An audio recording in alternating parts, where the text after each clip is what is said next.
Olá, está começando um boletim de notícias. Eu sou Vanessa Brolo e te faço companhia a partir de agora.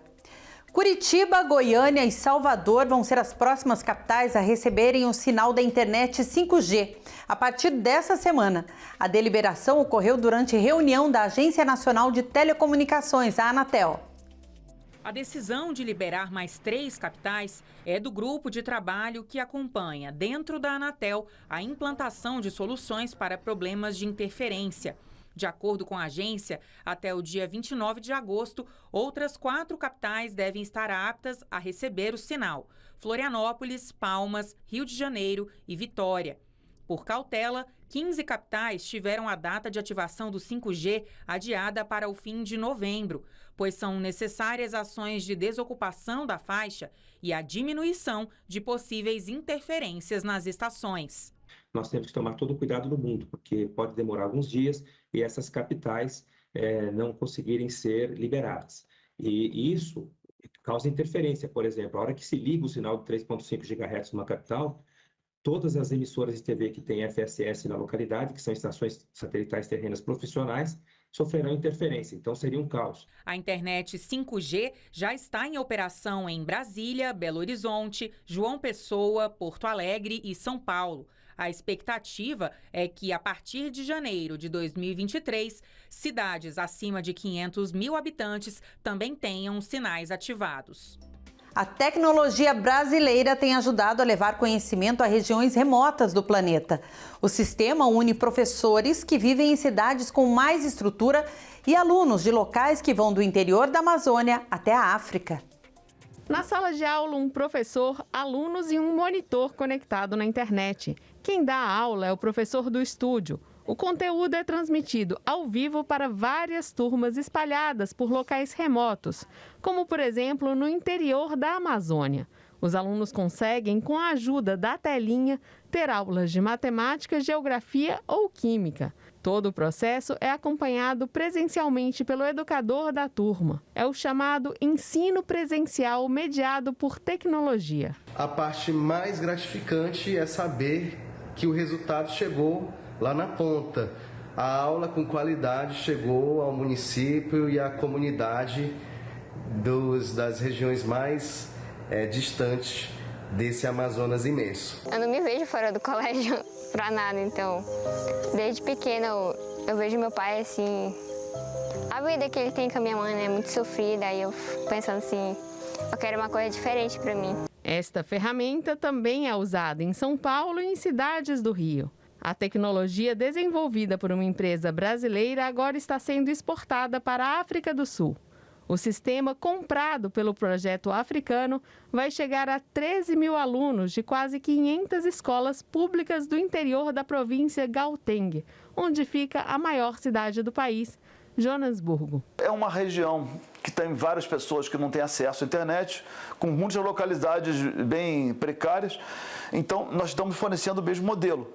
Ou seja, tem um estúdio que dá aula, as localidades se conectam no estúdio via satélite, interagem e funciona, mesma linha do Amazonas.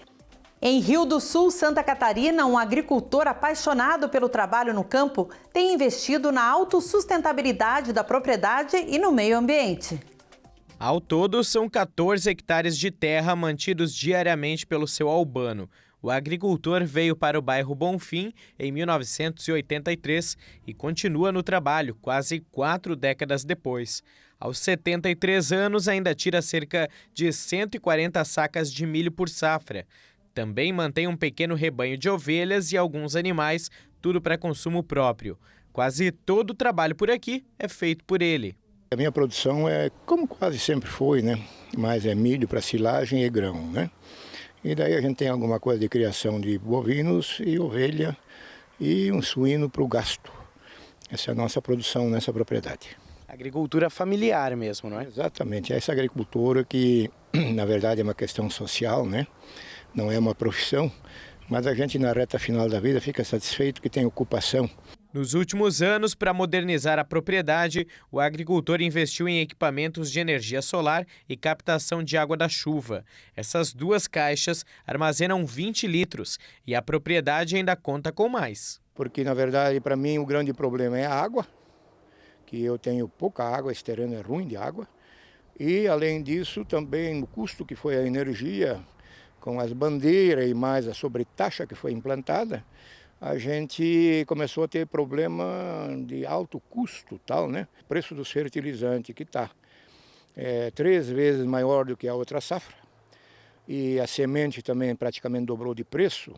Então a gente tem problema daqui a pouco, tal, porque na verdade é um investimento que você faz e a agricultura, todo mundo sabe, é uma indústria sem teto, correndo risco de granizo, seca, temporal, chuva demais, dificuldade na implantação, custo alto. Então essas coisas tudo a gente tem que assumir. Aqui na propriedade ele ainda mantém uma área de recuperação da mata ciliar, criada há alguns anos em parceria com um projeto ambiental.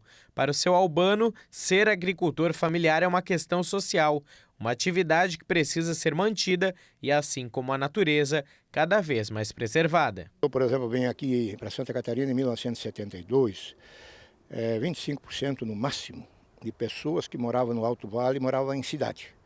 75% moravam no meio rural. Hoje, por exemplo, essa coisa está ao inverso ou mais. E a grande dificuldade é o quê? A tecnologia evoluiu muito e a gente não consegue quase acompanhar essa evolução tecnológica. E se tu não conseguir acompanhar, você sempre vai ficar fora do mercado e fora de condições de plantio e de uso, né? É uma luta diária, então. Exatamente. Todos os dias e o dia todo, todas as semanas. E a maioria que trabalha, por exemplo, com leite, sábado, domingo, feriado, então é a semana toda e todos os dias.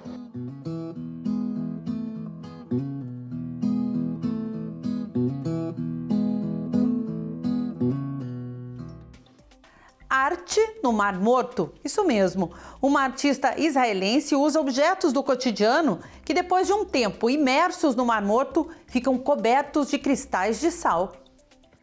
O Mar Morto, que está localizado na fronteira da Jordânia e Israel, é o ponto em terra seca mais baixo do mundo.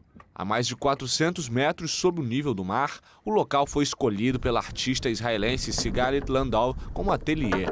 As criações usam desde um vestido de bailarina até a armação de metal de um abajur, que ficou imersos por semanas para serem magicamente transformados em esculturas por camadas de sal. Gosto de não ter controle sobre tudo e o Mar Morto me ensinou isso. Você se torna humilde quando entende que o desejo do mar é o que prevalece. Este ano, vou ter essa cor e esse tamanho de cristal. Por isso, é necessário ser humilde. Landau pendura os objetos em molduras na água, que é cerca de 10 vezes mais salgada que a do mar. Alguns trabalhos ficam tão pesados com o sal grudado que devem ser carregados por 4 pessoas.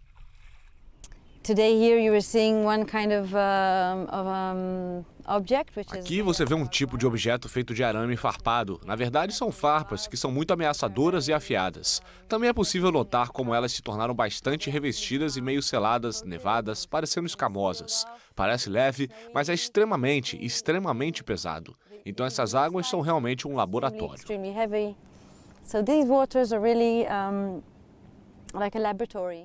A artista adverte que presencia o desastre causado pelo homem no mar, que é cenário bíblico há milênios. O nível da água caiu cerca de 1 metro por ano nas últimas décadas e o Mar Morto perdeu 1/3 da superfície desde 1960. Israel e Jordânia desviaram as águas do rio Jordão, que alimentam o lago, enquanto exploram seus minerais.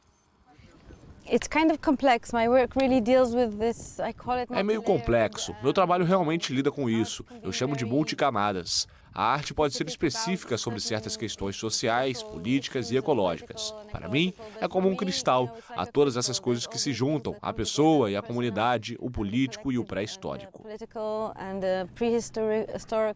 Dezenas de esculturas de Landau do Mar Morto, assim como antigas e novas instalações de videoarte, estarão em exibição em outubro no Museu de Israel, em Jerusalém. O Festival Vem de Música Católica já está mobilizando candidatos de todo o Brasil.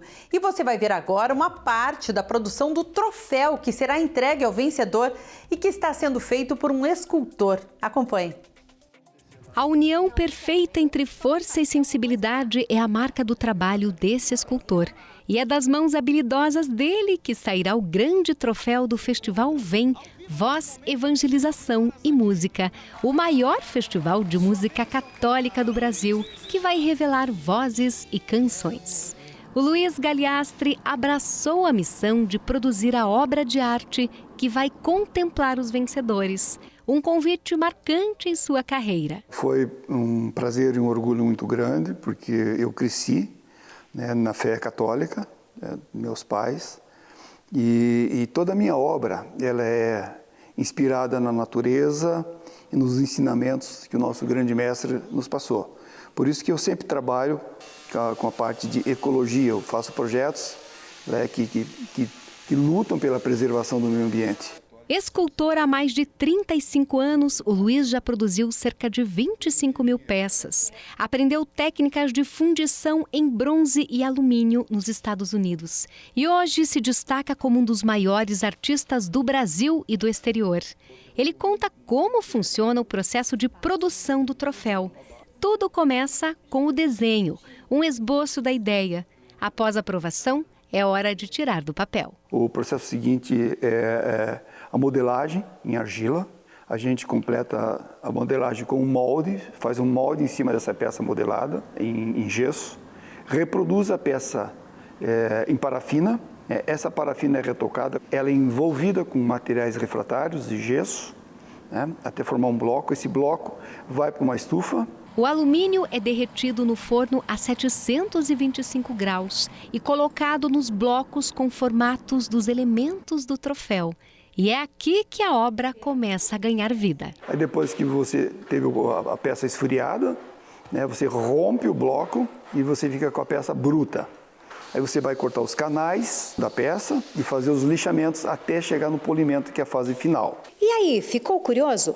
Mas o resultado você vai conferir somente na grande final do Festival Vem, que acontecerá no dia 17 de setembro. E o Luiz garante que todo mundo vai se surpreender. Eu digo que eu não faço troféu, que eu faço esculturas. Então a pessoa não vai receber um troféu, ela vai receber uma obra de arte. Mas você que vai receber essa peça, que está nos assistindo, né, vai ficar muito feliz, e eu tenho certeza absoluta de que você vai continuar, vai crescer na sua carreira, vai ter sucesso, basta apenas que você acredite. Paz e luz pra andar certo e saber por onde vou. O Boletim de Notícias está terminando. Eu agradeço sua companhia. Até a próxima.